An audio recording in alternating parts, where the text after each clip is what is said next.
Halo, Sobat Mata Sastra dimanapun Anda berada. Kembali lagi bersama saya di channel Mata Sastra.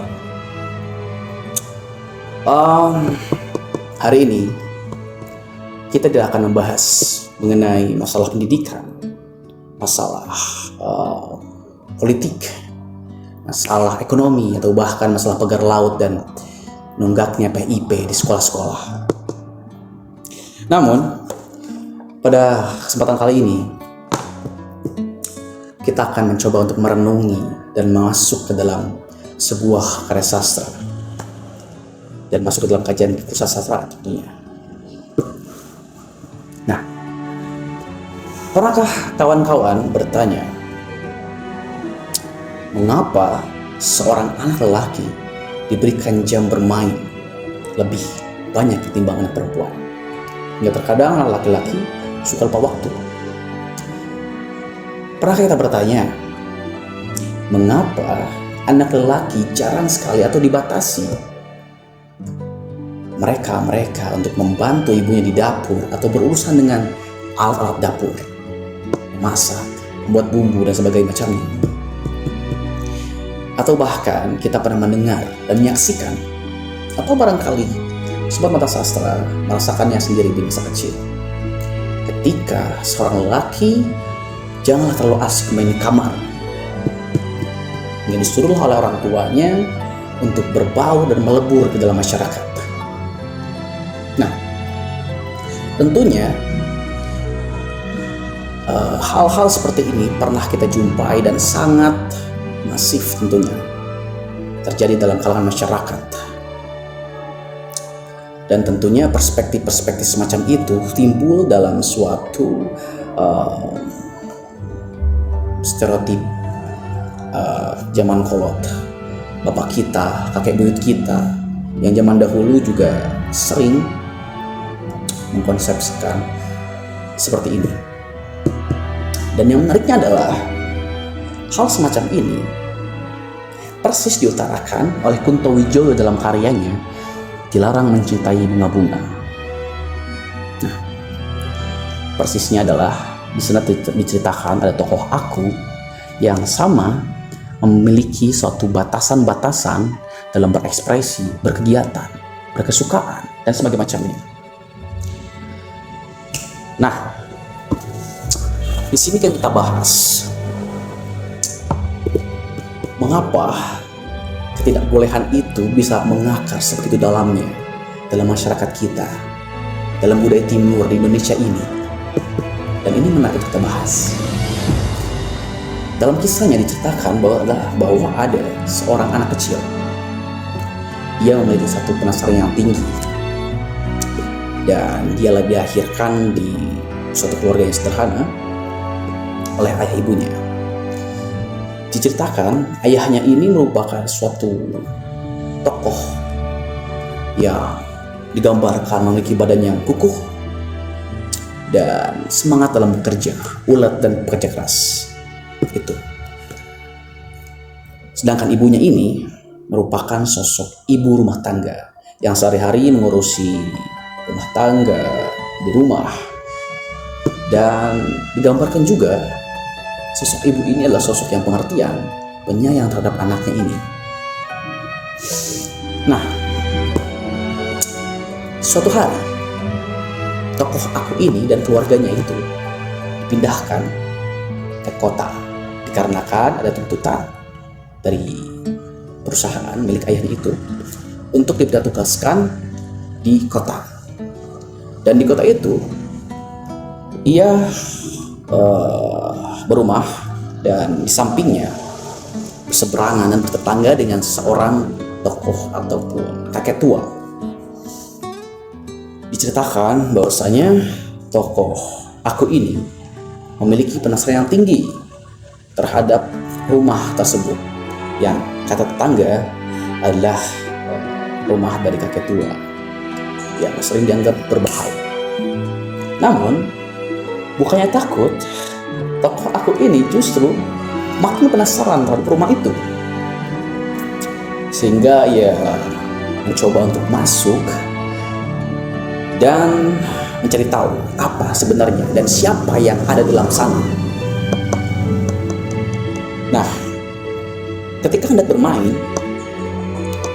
ia tiba-tiba diketuk pundaknya oleh seorang. Dan ternyata yang dilihatnya itu adalah seorang kakek tua berperawakan ringkih dan agak sedikit membungkuk. Ternyata ia adalah pemilik rumah yang bertembok besar, di pagar tinggi, dan di pekarangan rumahnya banyak bunga-bunga. Nah, lantas dia jatuh pingsan dan tiba-tiba ia disadarkan oleh ibunya ketika di rumah. Kemudian ia lantas untuk menyatakan bermain dan berkunjung dalam rumah tua itu. Sehingga ia bertemulah dengan kakek tua itu di rumah yang bertembok tinggi itu. Dan ternyata jauh dari perspektif orang lain, di tetangga-tetangga ataupun kawan-kawannya bilang, kakek ini tidak berbahaya. Justru kakek ini menganggap dirinya sebagai cucu. Karenanya tokoh kakek tua ini sering sekali memberikan nasihat-nasihat jangan pada tokoh aku. Ada satu kata-kata yang menurut saya menarik dan memiliki satu pesan yang dalam. Kakek tua itu berkata bahwa hidup ini sama halnya dengan permainan layang-layang. Semua orang suka layang-layang, tapi semua orang juga suka hidup, namun tidak suka mati. Sama halnya ketika layang-layang itu putus. Oleh karenanya, kakek tua itu menginterpretasikan bahwa kehidupan sama halnya dengan permainan, tidak jauh berbeda dengan permainan layang-layang. Setiap hari tokoh aku ini berkunjung dalam rumah kakek tua itu. Jangan ditelan olehnya, dan ketika hendak pulang sering sekali tidak ada sedikit pun atau satu bunga tercecer. Pasti dibawanya seikat bunga untuk dikoleksi di rumahnya. Namun berbeda dengan ayahnya, ketika ia hendak pulang, ayahnya dengan berbadan kukuh itu menentang tindakan yang dilakukan oleh si tokoh aku ini. Sehingga tak jarang tokoh ayah ini membuang bunga-bunganya dan berkata bahwa, untuk apa bunga-bunga ini buyung? Kalau perempuan bolehlah, tapi engkau laki-laki. Nah, lantas tokoh aku ini kecewa terhadap pandangan si ayahnya ini, dan kemudian tokoh aku ini mencoba untuk berdiam-diam untuk mengoleksi bunga-bunganya. Di suatu ketika, tokoh aku ini bermain lagi ke dalam rumah kakek tua itu, dan sama diberikan wejangan-wejangan dan dikoleksinya, dan diberikannya bunga-bunga itu dan dikoleksi di rumah. Sama, pasti akan selalu dibuang oleh bunga-bunga itu oleh ayahnya. Karena apa? Ayahnya berpandangan bahwa laki-laki tidak boleh mengoleksi bunga-bunga. Seakan-akan ada satu batasan-batasan yang mencoba diutarakan oleh ayah ini, bahwa setiap hal-hal yang dirasakan, yang dilakukan, yang disukai, ataupun kegiatan-kegiatan yang sering dilakukan oleh perempuan, itu ada batasnya dan tidak boleh semena-mena dilakukan oleh laki-laki. Tentu ini berkorelasi dengan satu ideologi yang menurut saya menarik kita bahas, yakni ideologi maskulinisme atau maskulinitas. Argo Dermatoto dalam bukunya Konsep Maskulinitas dari Zaman ke Zaman dan Citranya dalam Media mengungkapkan bahwasanya maskulinitas ini merupakan satu bentuk konstruktivisme atau konstruktif dari kelelakian terhadap kaum lelaki. Dan maskulinitas ini tidak lahir begitu saja atau secara alami, melainkan ia lahir disebabkan oleh adanya kebudayaan yang mengakar dalam suatu daerah. Seperti halnya dengan budaya timur, yakni di budaya Indonesia, ketika ataupun seorang anak laki-laki itu lahir di muka bumi ini, dia akan dihadapkan dengan satu norma, aturan, dan juga kepercayaan dari keluarganya yang dititipkan pada anaknya itu. Sehingga ada suatu batasan sekat antara laki dan perempuan dalam realitas sosial atau yang terjadi dalam kemasyarakatan. Nah, peristiwa ini seakan-akan timbul dari tokoh ayah. Tokoh ayah. Dalam ceritanya disebutkan bahwasanya sering menentang seperti tadi, dilarang kegiatan seperti perempuan, seperti tadi mengoleksi bunga-bunga. Tentu hal ini sangat berkaitan dengan perspektif adat istiadat budaya pada zaman kolot yang mengadopsi bahwasanya lelaki dalam aspek hak jauh lebih tinggi terhadap perempuan. Maka oleh karenanya maskulinitas ini berkembang, lahir, dan menciptakan suatu batasan-batasan terhadap laki dan perempuan. Kemudian dalam cerita berjudul Dilarang Mencintai Bunga-Bunga karya Kunto Wijoyo ini juga, Kunto Wijoyo seakan-akan mengutarakan perspektif yang berbeda terhadap adat-adat atau kebudayaan yang mengakar pada saat ini.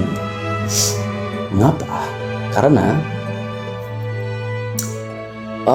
Kunto Wijoyo ini seakan berbeda bahwasanya kita bermain logika. Apakah ketika seorang laki ketika membantu ibunya di dapur akan hilang kelakiannya? Dan apakah ketika laki mengoleksi bunga-bunga akan sama dengan perempuan? Karena perempuan identik dengan mengoleksi bunga-bunga dan menyukai bunga-bunga. Dan apakah ketika laki bekerja layaknya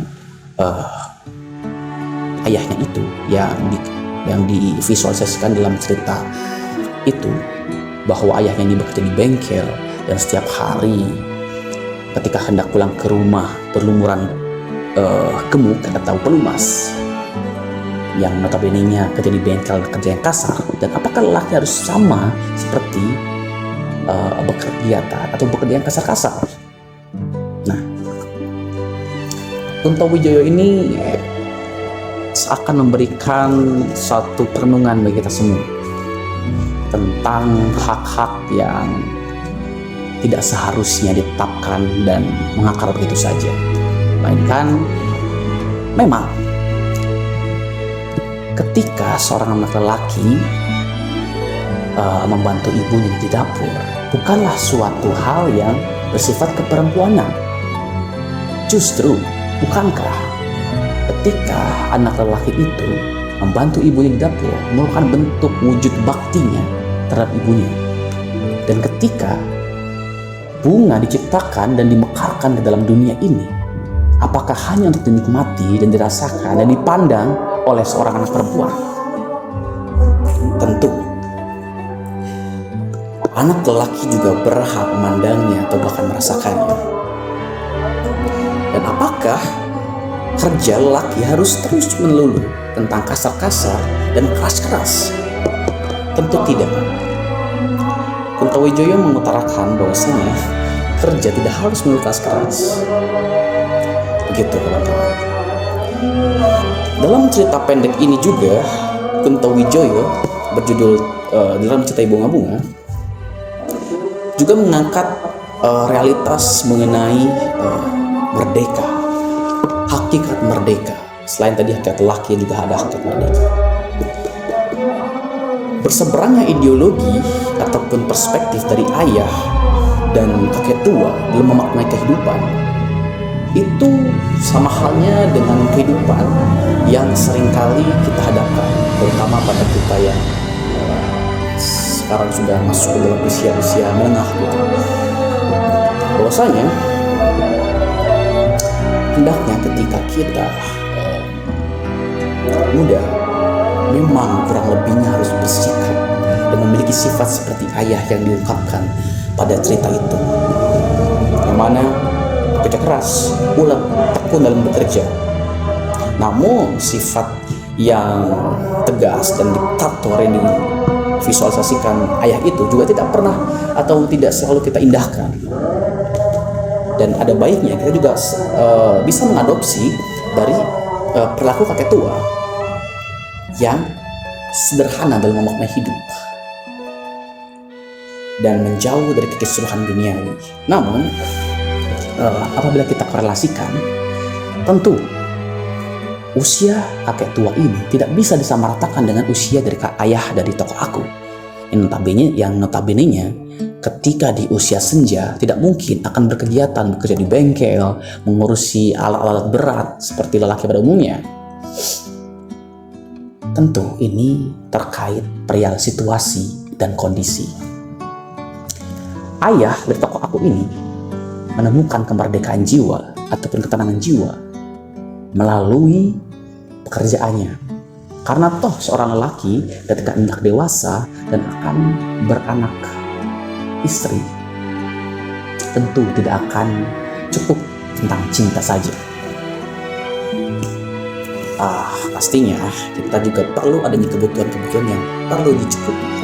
Oleh karenanya, tokoh aku ataupun tokoh ayah ini mencoba untuk menginterpretasikan bahwa merdekanya jiwa di sana di usia yang muda, di usia yang masih sehat, adalah dengan bekerja dan menghidupi anak istrinya. Dan itu harus diilhami oleh tokoh aku.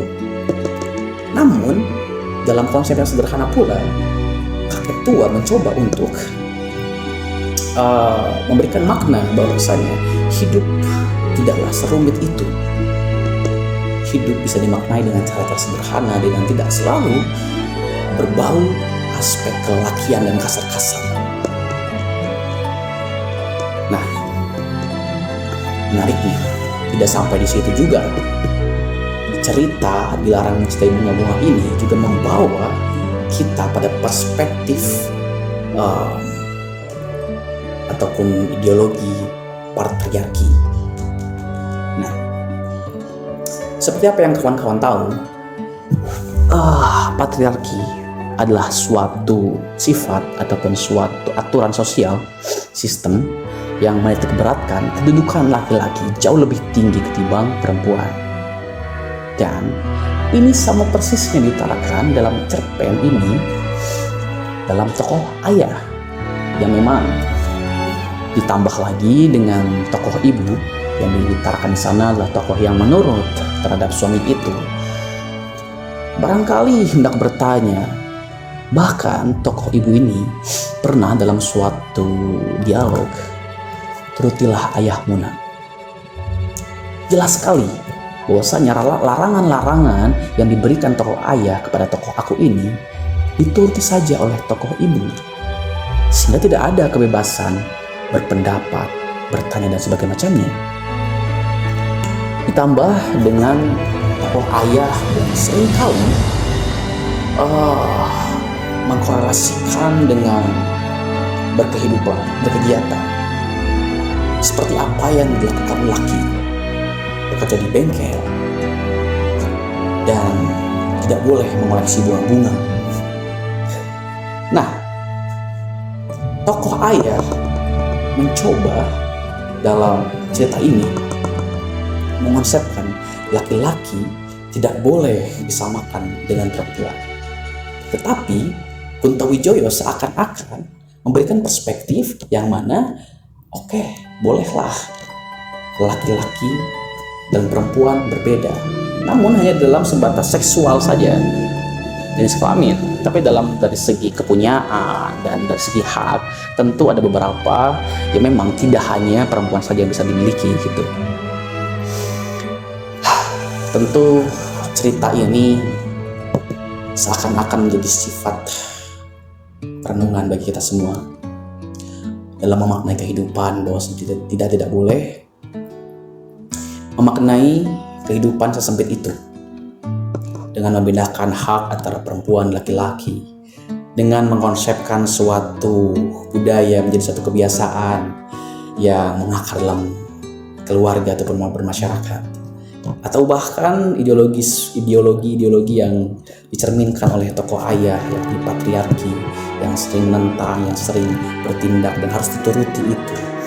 Tidak selalulah kita harap bisa untuk diiyakan dan diindahkan.